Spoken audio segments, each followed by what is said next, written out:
Hello traders, welcome back to my channel. Traders, నాకు 28వ తారీఖు like ఒక నిమిషం ట్రేడర్స్, 28వ తారీఖు మార్చ్ ట్రేడర్స్. ఓకే, 28 మార్చ్ నాడు ట్రేడర్స్, లైక్ లాస్ట్ థర్స్డే నాడు ఎక్స్పైరీ డే, ప్లస్ దాని తర్వాత ఫ్రైడే లీవ్ వచ్చింది, గుడ్ ఫ్రైడే అని శనివారం లీవ్ వచ్చింది, ఇవాళ సండే. ఓకే, సో థర్స్డే నాడు వీడియో చేయలేకపోయినా ట్రేడర్స్, ఎందుకంటే నాకు కొంచెం వర్క్ ఉండడం వల్ల నేను చేయలేకపోయినా. కానీ ట్రేడర్స్, ఆ రోజు నేను 1400 లాస్ తీసుకున్నా, బిగ్ లాస్ తీసుకున్నా. ఓకే, ఏంది ఏమైంది అనేది మనం ఈ వీడియోలో ఎ టు జెడ్ చూసుకుందాం. అండ్ దాంతో పాటు ట్రేడర్స్, నేను ఏదైతే నా ట్రేడింగ్ అకౌంట్ 1 ఇయర్ నుంచి కంటిన్యూస్గా చేస్తానా ఆప్షన్స్, ఓకే, లర్నింగ్ పర్పస్ మీదే చేస్తానా, ఫస్ట్ నుంచి నా లర్నింగ్ పర్పస్ మీదే ఉంది. సో లర్నింగ్ పర్పస్ లెక్కనే అకౌంట్ కూడా నడిచింది. ఓకే, అది కూడా ఒకసారి స్టేట్మెంట్, పిఎన్ఎల్ స్టేట్మెంట్ చూసుకుందాం. ఫస్ట్ ఆఫ్ ఆల్ ట్రేడర్స్, ఈ బ్యాంక్ నిఫ్టీ ఈ ట్రేడ్స్ అసలు ఎందుకు, ఏ కారణం వల్ల తీసుకున్నా అది ఒకసారి మనం తెలుసుకుందాం. ఫస్ట్ ఆఫ్ ఆల్ ట్రేడర్స్, నిఫ్టీకి వస్తే ట్రేడర్స్, నిఫ్టీ చూడండి ట్రేడర్స్, నిన్నటి క్లోజింగ్ కన్నా పైన ట్రేడ్ అవుతుంది. ఓకే, ఫస్ట్ ఆఫ్ ఆల్ నేనేం చేసిన అంటే సింపుల్గా ఈ లెవెల్లో చూడండి, జూమ్ చేస్తానా, ఈ లెవెల్లో సమ్వేర్ అరౌండ్ ఈ లెవెల్లో ఈ బ్రేక్అవుట్ కాకముందే, ఏదైతే ఈ బ్రేక్అవుట్ ఉందో ట్రేడర్స్, ఈ బ్రేక్అవుట్ కాకముందే నేను ఎంట్రీ తీసుకున్నా. ఓకే, నా ఎక్సెల్ ఇక్కడ పెట్టిన, అండ్ నిమ్మలంగా సైడ్ వేస్ ప్రాఫిట్ అయింది. లాస్ట్కు ఫైనల్గా ఒక 2 క్యాండిల్స్లలోనే స్పైక్ ఇచ్చేసరికి నా ఎక్సెల్ వచ్చేసి సమ్వేర్ అరౌండ్ ఇక్కడ ఎగ్జిట్ అయిపోయినా, లాస్ అయింది. ఓకే, ఇక్కడ ఒక లాస్ అయింది. కానీ ట్రేడర్స్, ఈ లాస్ నిఫ్టీ లాస్ అవుతానప్పుడు ఇంకొక మిస్టేక్ ఏం చేసిన అంటే సగం వరకు వచ్చింది ట్రేడర్స్. ట్రేడింగ్ ఇక్కడ వరకు సమ్వేర్ అరౌండ్ 11:45 వరకు వచ్చినాక నేనేం చేసిన అంటే బ్యాంక్ నిఫ్టీ కూడా సేమ్ లెవెల్లో కొంచెం మంచిగా అట్రాక్టివ్గా కనిపించింది ట్రేడర్స్ నాకు. ఒకసారి అది కూడా మీకు చూపిస్తా. ఇగో నిన్నటి క్లోజింగ్ కన్నా పైన సమ్వేర్ అరౌండ్ ఇక్కడ ఈ లెవెల్లో 11:45 చెప్తాను కదా, ఎందుకంటే లైవ్ చేసిన కాబట్టి చెప్తాను. సమ్వేర్ అరౌండ్ ఇక్కడ ఎంట్రీ తీసుకున్నా, ఎందుకంటే ఇందులో కూడా చిన్న 50 పాయింట్ లెసన్ వస్తుంది. ఓకే, టార్గెట్ పెద్దగా ఉంది, మార్కెట్ పైకి పోతుంది అన్న కాన్ఫిడెన్స్ ఉండే. సో ఆ ట్రేడ్ రన్నింగ్ ఉండగానే అసలు నేను ఇప్పటి వరకు 1 ఇయర్ 2 ఇయర్స్ నుంచి ఆప్షన్స్ ట్రేడింగ్ చేస్తాను, ఒక్కసారి కూడా తీసుకోలే. కానీ ఆ ట్రేడ్ రన్నింగ్ ఉండగానే ఈ ట్రేడ్ కూడా తీసుకున్నా. ఓకే, రెండు స్పైక్ రావడం వల్ల రెండింటికి రెండు లాసెస్ అయినాయి. నా మైండ్ సెట్ ఎఫెక్ట్ పడ్డది, 1100 సంథింగ్ లాస్ చూపిస్తాను. ఓకే, 1100 లాస్ చూపిస్తా అంటే నేనేం చేసిన అంటే దాని తర్వాత నేను ట్రేడ్ తీసుకోవద్దు అన్న మైండ్ సెట్లు ఉన్నా.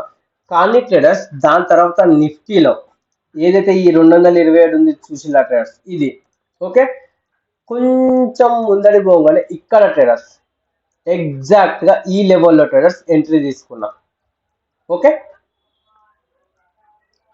ఈ లెవెల్లో ఎంట్రీ తీసుకున్న ట్రేడర్స్ నా సింపుల్ ఎస్ఎల్ ఈడ పెట్టుకున్నా ఫస్ట్. కానీ ట్రేడర్స్ మార్కెట్ ఈడ పైకి కిందికి 600 ప్రాఫిట్ చూపెట్టింది, కిందికి పైకి కిందికి పైకి కిందికి పైకి కిందికి అవుతుంది. సమ్వేర్ అరౌండ్ ఈ లెవెల్లో ట్రేడర్స్ ఓకే నేను ట్రయల్ ఎస్ఎల్ ఇటీ చేసుకున్నా. ఎందుకు అంటే ట్రేడర్స్, నా మైండ్ సెట్ సైకాలజీ డ్యామేజ్ అయిపోయింది. నాకు అక్కడ లైక్ M2Mలో ట్రేడర్స్ 1600 వరకు లాస్ చూపిస్తాను ట్రేడర్స్. అసలు నా ఒరిజినల్ ఎస్ఎల్ ఇది, కానీ ఆడ 1600 లాస్ చూపెట్టేసరికి ఇక ఇవాళ నా మైండ్ సెట్ మొత్తం డిఫెక్ట్ అయింది. లైక్ పోయింది ఎట్ట తీసి ఇవాళ బోని అంటే అని నేను ఎగ్జిట్ చేసిన. ఏది ఈ లెవెల్ కొట్టేసంగానే ఇక్కడ కొట్టేసింది అంటే సింపుల్గా చూడండి, ఈ లెవెల్లో కొట్టేసింది. ఈ లెవెల్లో కొట్టేయంగానే నేను ఎగ్జిట్ చేసిన సింపుల్.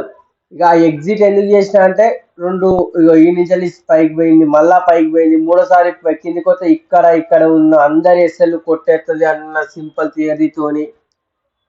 అంటే ఇది అసలు ఒకప్పుడు వర్క్ అయ్యేది, కానీ ఇప్పుడు కూడా కొన్నిసార్లు వర్క్ అవుతుంది, కొన్నిసార్లు వర్క్ కాదు. ఓకే, దాని తర్వాత ఇట్లా ఎస్ఎల్ కొట్టేసిందో లేదో ట్రేడర్స్ కిందికి వచ్చింది. ఓకే, దాని తర్వాత ఇక మార్కెట్ బూమ్ ట్రేడర్స్. నేను 55 అన్న ప్రీమియం దగ్గర ఎంట్రీ అయినా, 49 అన్న ప్రీమియం దగ్గర ఎగ్జిట్ అయినా, దాని తర్వాత ఇది అనేది 133 అనే హై దగ్గరికి పోయింది ట్రేడర్స్. ఓకే, వరస్ట్ అంటే వరస్ట్ డిసిషన్ తీసుకున్నా. నా ఎస్ఎల్ ఇట్ కాక ముందే నేను బయటకు వచ్చేసిన. ఎందుకు అంటే దానికి రీజన్ వచ్చేసి సారీ, ఇప్పటి వరకు నేను అంత పెద్ద లాస్ తీసుకోలేదు ట్రేడర్స్. నా ప్రాఫిట్ అండ్ లాస్ స్టేట్మెంట్ ఇప్పుడు కొద్ది నిమిషాలలో చూపిస్తా. 1600 లాస్ ఇప్పటి వరకు తీసుకోలేదు. ఫస్ట్ టైం అది చూడంగానే కొంచెం షివరింగ్ అయింది, ఫియర్ అయింది. ఓకే, ఆ ఫియర్ వల్ల ఇక ఎగ్జిట్ అయిపోయినా. దాని తర్వాత మార్కెట్ మూవ్మెంట్ ఇచ్చింది. ఈ లైక్ ఈ డే నుంచి నా మిస్టేక్స్ వచ్చేసి, లైక్ ఈ ట్రేడింగ్ డేలో నా మిస్టేక్ వచ్చేసి, ఫస్ట్ ఆఫ్ ఆల్ ఒక ట్రేడ్ తీసుకున్నాక ఆ ట్రేడ్ ప్రాఫిట్ ఆర్ లాస్ అయ్యేదాకా వెయిట్ చేయాలి. ఈ ట్రేడ్ రన్నింగ్ ఉన్నప్పుడే వేరే ట్రేడ్ లా కనుక మనం ఎంట్రీ అయితే అటు ఫోకస్ ఉండదు, ఇటు ఫోకస్ ఉండలేదు ట్రేడర్స్. సో సింపుల్ గా రెండు స్పైక్ రాగానే రెండు ఎగ్జిట్ చేసిన. రెండు ఎగ్జిట్ చేసేసరికి నాకు పెద్ద లాస్ అయింది. ఓకే, ఒకవేళ కనుక సేమ్ టైంలో బ్యాంక్ నిఫ్టీ కనుక నేను తీసుకోకపోతే నాకు 700 సంథింగ్ లాస్ చూపెట్టింది. మీకు ఒకసారి మళ్ళీ చూపిస్తాను.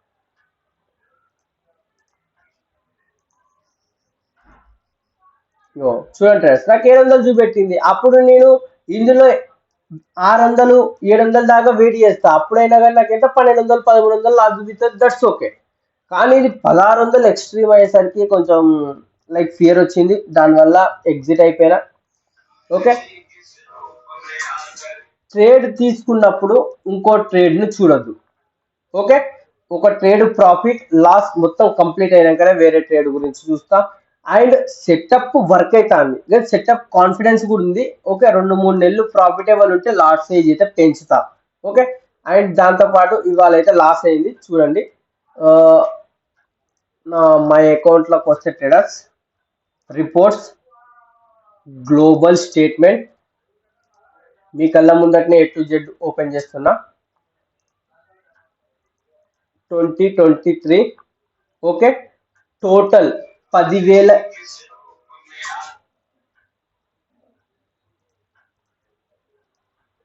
ఓకే ట్రేడర్స్, నా ప్రాఫిట్ అండ్ లాస్ స్టేట్మెంట్కి వస్తే ట్రేడర్స్, నేను 10,000 ఇన్వెస్ట్మెంట్కి ఇప్పుడు క్యాపిటల్ ఒక నెల నుంచి 8,000 సంథింగ్ వేసి 22,000 చేసిన. అందులోకి వెళ్ళి 2,000 తీసేసిన.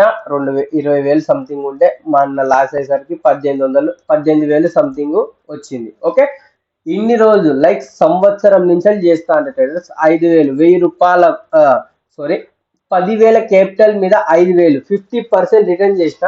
ఓకే, కానీ మొత్తం ఎంత తీసుకున్నానో అంతగన్నా నా బ్రోకరే తీసుకుపోయిండు. లాస్ట్ కనుక 1,450 లాస్ట్ ట్రేడ్ మీకు చూపెట్టిన అది కనుక లాస్ కాకపోతే ఇది పాజిటివ్ లోనే ఉండేవో. అయినా కానీ ఓకే, దట్స్ ఓకే, బ్రేక్ ఈవెనే అనుకోండి. 1,000 రూపాయలు నా రిస్కే 1,000 రూపాయలు ఉంది ఒక ట్రేడ్ లో. సో ఇయర్ మొత్తం వర్క్ చేసిన. ఓకే, ఇయర్ మొత్తంలో ఒక 700 రూపాయలు మైనస్ అంటే that's okay traders, great work. Okay, ఒకసారి మీరు చూస్తే నా మ్యాక్స్ లాస్ వచ్చేసి 1,400. సారీ 1,400 ఇంకా అప్డేట్ కానట్టుంది ట్రేడర్స్. నా మ్యాక్స్ లాస్ వచ్చేసి 1,400 అది. ఓకే, నా మ్యాక్స్ ప్రాఫిట్ వచ్చేసి ట్రేడర్స్ 4,500. టోటల్ వచ్చేసి మొత్తం ఈ ఇయర్ మొత్తం టోటల్ ట్రేడ్స్ వచ్చేసి 111. 111 ట్రేడ్స్ తీసుకున్నా. ఓకే, 111లో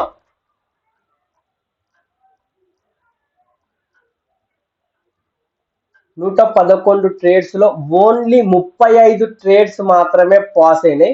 మిగిలిన ఎన్నైతే ఉన్నాయో ఐ థింక్ అరౌండ్ 76 అనుకుంటా, 76 ట్రేడ్స్ లాస్ అయినాయి. అయినా కానీ స్టిల్ నేను బ్రేక్ ఈవెన్ ఉన్నా అంటే నా ప్రాఫిట్ కొంచెం పెద్దగా ఉంది, లాస్ కొంచెం చిన్నగా ఉంది. సో ఏదనేది ఇంకా కొంచెం ఈ ఇయర్ ఫైనాన్షియల్ ఇయర్ 2025 ఓకే, ఇది మంచిగా ఉండాలని కోరుకుందాం. చూద్దాం రేపటి నుంచి ఏమన్నా ఉంటే. ఓకే, వీడియో నచ్చితే లైక్ షేర్ సబ్స్క్రైబ్ చేసుకుంటారు.